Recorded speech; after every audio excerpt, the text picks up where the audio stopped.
Welcome back to CBS This Morning. The start of the school year is just weeks away, and millions of parents are worried about what's next for their children, me included. Many are juggling work and family life during this pandemic. In our series, The New Normal, we look at how the coronavirus is changing everyday lives.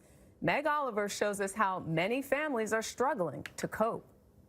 There were times where I had to pull myself out of bed, and it was just not finding motivation throughout the day. For Jennifer Valenzuela, the carefree days of a California summer have been anything but.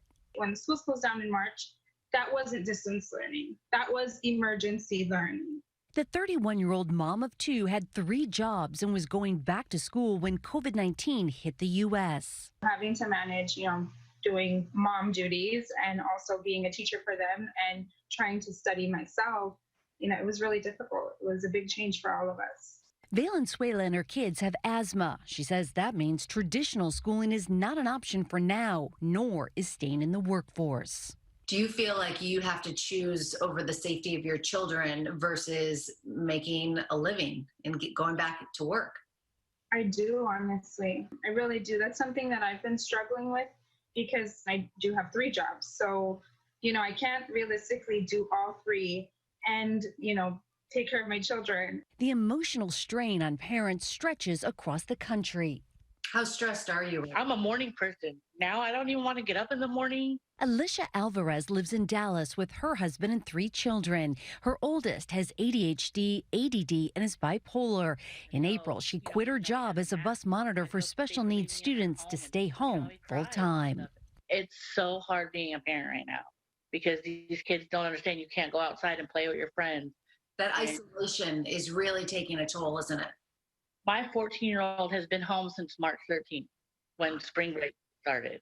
And he stays in his room, and I can't stand that. I have to force him to come outside. There you go. Keep pushing. In West Orange, New Jersey, the Weinshank family is juggling a role reversal. It's been a disaster.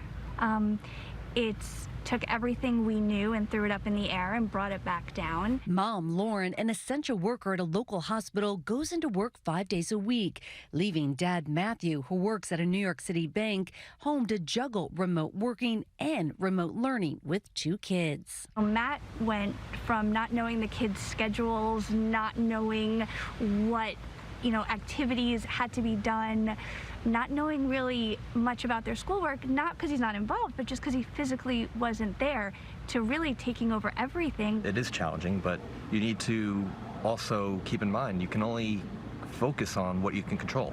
It's a matter of accepting the day-to-day change and that we cannot plan out for the future. Catherine Perlman, an associate professor of social work at Brandman University, has been coaching parents through this summer of uncertainty. How do parents survive this? We were in survival mode for a good 3 to 4 months, and we can do anything for 3 to 4 months. But now we're moving into the fall, and people have lost the thrill of the survival.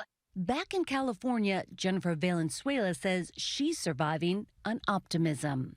You have a different outlook now for the fall? I'm hopeful that, there has been more planning, more training. I'm hoping for the best.